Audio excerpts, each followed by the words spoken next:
Assalamualaikum warahmatullahi wabarakatuh. Selamat pagi Mas Amri dan teman-teman semua.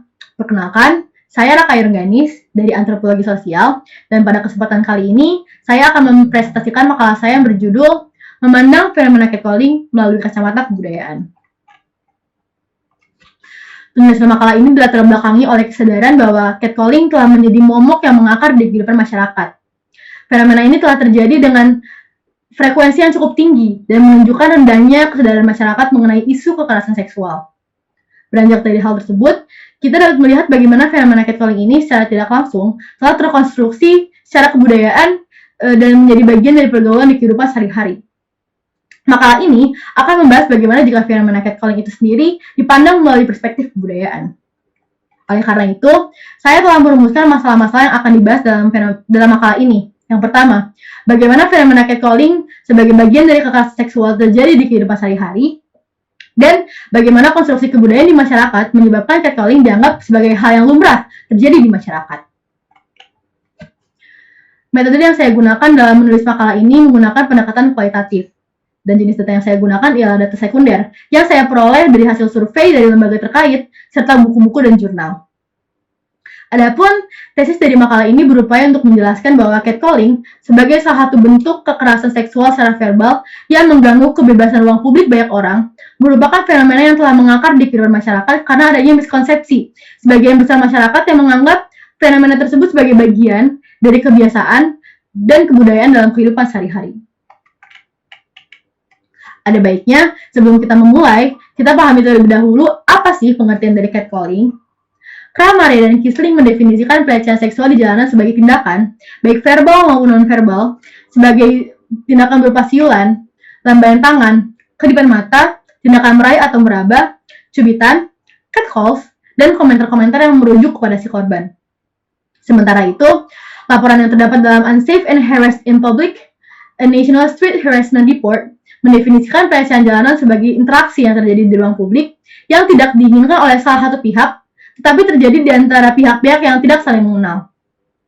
Pelecehan ini biasanya terjadi berlandaskan gender, orientasi seksual, dan ekspresi gender yang mampu menimbulkan perasaan marah, malu, ataupun takut.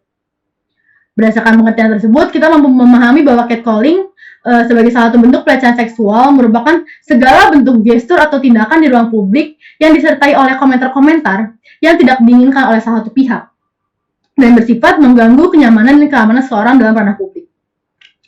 Untuk memahami lebih lanjut mengenai bagaimana fenomena catcalling telah mengakar di kehidupan sehari-hari, berikut saya sajikan data mengenai kasus pelecehan verbal yang terjadi di lingkungan masyarakat.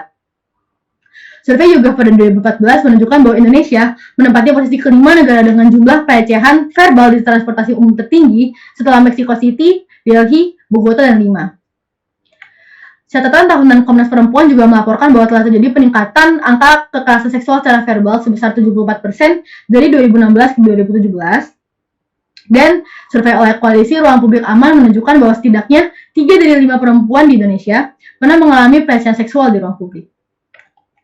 Berdasarkan data empirik di atas, kita dapat melihat bahwa fenomena catcalling ini tidak dapat dipungkiri telah menjadi suatu bentuk kebudayaan.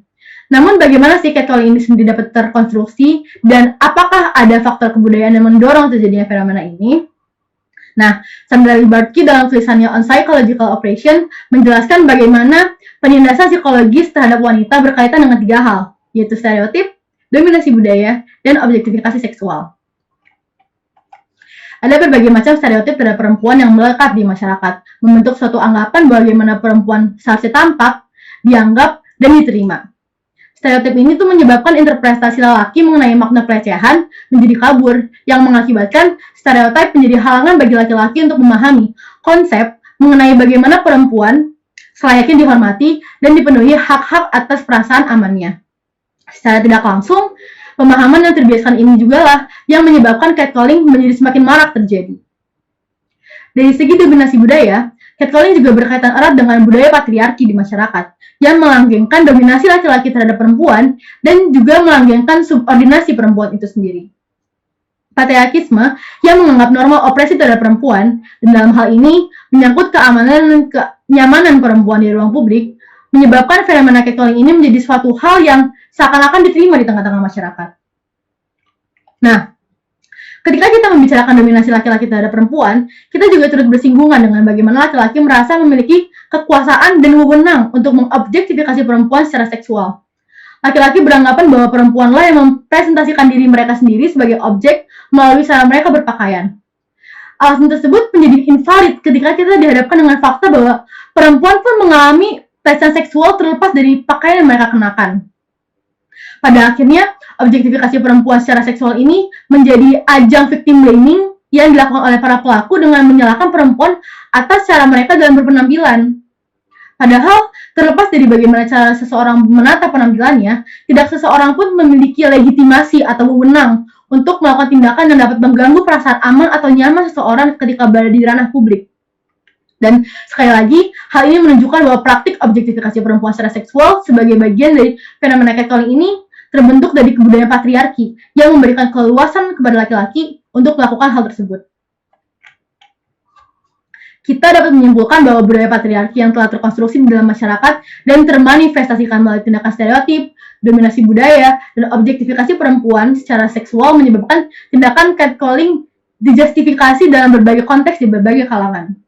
Pada akhirnya, fenomena ini merupakan buah dari terkonstruksinya nilai-nilai lama di masyarakat yang dilatar belakangi oleh ketidakadilan sosial dan ketimpangan gender yang memarjinalkan perempuan sehingga posisi perempuan seringkali dipandang sebelah mata.